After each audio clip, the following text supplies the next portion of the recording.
नमस्कार दोस्तों, जैसा कि आप जानते होंगे, हमारे प्रिय श्री प्रशांत किशोर जी 4-5 दिनों से गांधी मैदान में बीपीएससी छात्रों के समर्थन में अनशन पर थे। आज तड़के सुबह 4 बजे उन्हें बिहार की पुलिस के द्वारा जबरन गांधी मैदान से उन्हें उठाकर और ले गई। पहले उन्हें एम्स ले गई, बाद में एम्स ने उन्हें लेने से इनकार किया, तो 4-5 घंटे तक उन्हें घुमाती रही और उसके बाद फिर अंत में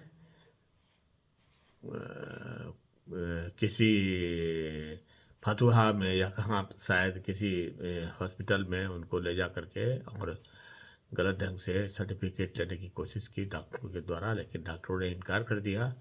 तो बाद में फिर उन्हें लेकर वो कोर्ट चली गई।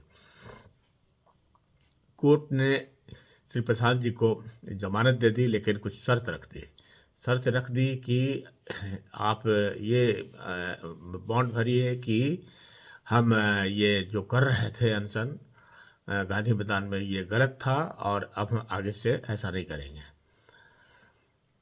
भला इस तरह का शर्त कैसे कोर्ट रख सकती है? आश्चर्य है।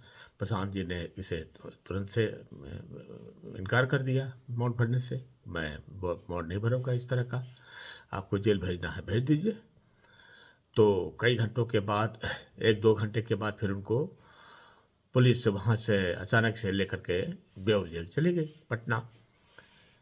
लेकिन इस बीच जब कोर्ट में मामला चल ही रहा था, जब कोर्ट में प्रशांत जी के वकील ने कहा कि इनके ऊपर कोई भी ऐसी धारा नहीं है जिसे थाने से ही बेल नहीं दिया जा सकता था, तो पुलिस को यहाँ कोर्ट में लेकर आने का कोई आवश्यकता ही नहीं थी और प्रशांत जी इस तरह का बॉन्ड नहीं भरेंगे, उन्होंने कह दिया है, तो अब कोर्ट की जो मर्जी हो।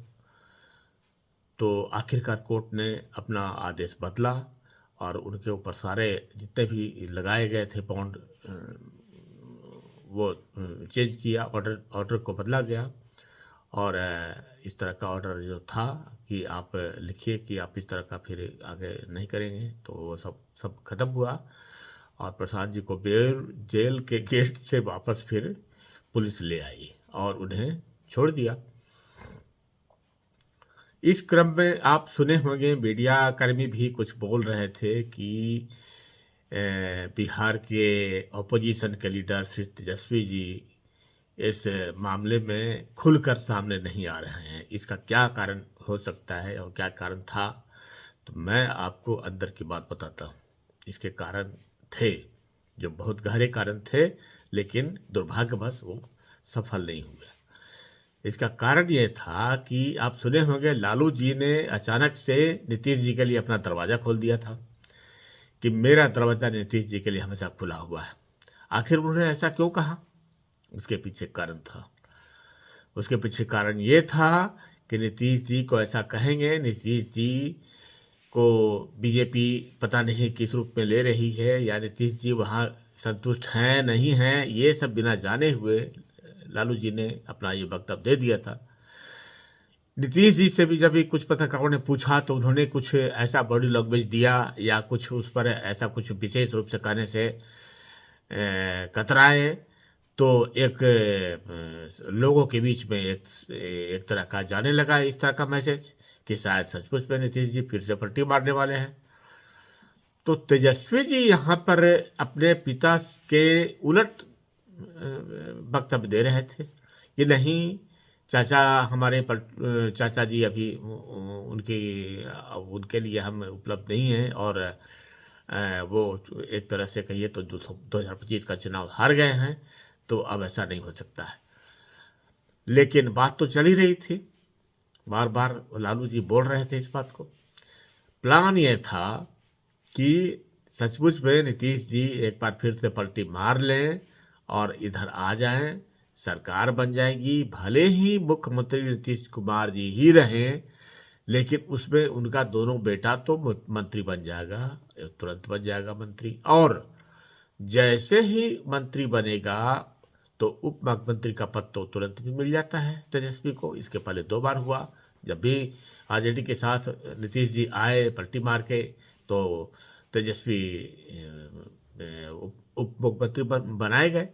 तो जैसे ही तेजस्वी उप मुख्यमंत्री बनेगा, नीतीश जी के ऊपर दबाव दे करके बीपीएससी के छात्रों के संबंध में एक निर्णय लिया जाएगा और उसमें यह कहा जाएगा कि सरकार बीपीएससी छात्रों के री एग्जामिनेशन करवाने के लिए तैयार है। और ऐसा करने से एकदम से छात्रों का जो संघ है या जो भी उनका यूनिटी है, वो एकदम से तत्काल तेजस्वी के पीछे हो जाएगा और प्रशांत जी अकेले पड़ जाएंगे। तो ये था लालू जी और तेजस्वी का प्लान। लेकिन दुर्भाग्यवश या कहिए कि बीजेपी के या मोदी जी के डर से, जो भी हो, या अमित कुमार के डर से, या जो भी वजह इसमें आ रही हो, ये बताना तो खैर थोड़ा मुश्किल है। लेकिन अभी तक तो यही लग रहा है कि नीतीश जी कतरा रहे हैं कुछ भी बोलने से, और आखिरकार उन्होंने साफ साफ कह दिया कि नहीं नहीं, पहले हम 2 बार गलती कर चुके हैं, अब गलती नहीं करेंगे, और अब हम जहां हैं वही ठीक है, अब हम बीजेपी और एनडीए के साथ हैं। तो आखिरकार तेजस्वी और लालू जी का प्लान फेल हो गया और उनके हाथ से छात्रों का जो आंदोलन था निकल गया, और प्रशांत जी ने उनको ऐसी पटकनी दी है कि अब वो उबरने वाले नहीं हैं। अब ना तो तेजस्वी जी का कुछ चल सकता है, न नीतीश कुमार का चल सकता है, और इस पूरे आंदोलन में, छात्रों के आंदोलन में बीजेपी का कुछ भी न बोलना, चाहे सपोर्ट में या विरोध में कुछ भी न बोलना, एक इतना बड़ा बीजेपी के ऊपर धब्बा लग गया है कि इसको तो अब प्रशांत जी अगले इलेक्शन में जो इसका प्रचार जब शुरू होगा या उसके पहले ही, अब तो आंदोलन छिड़ चुका है, तो अब तो एक तरह से कहा जाए तो 2025 का चुनाव की तैयारी शुरू ही हो गया है। तो अब प्रशांत जी इनको अच्छे से धोएंगे, इसमें बीजेपी भी धुले जाएंगे, नीतीश कुमार तो धुले जाएंगे ही, और तेजस्वी भी धुले जाएंगे। सारे के सारे नेताओं का हेकड़ी इस 2025 के चुनाव में निकलने वाला है, और प्रशांत जी एक अच्छे और कर्मठ नेता के रूप में उभर गए हैं, और अब उन्हें कोई रोक नहीं सकता है, कोई रोकने वाला नहीं है। नमस्कार, धन्यवाद।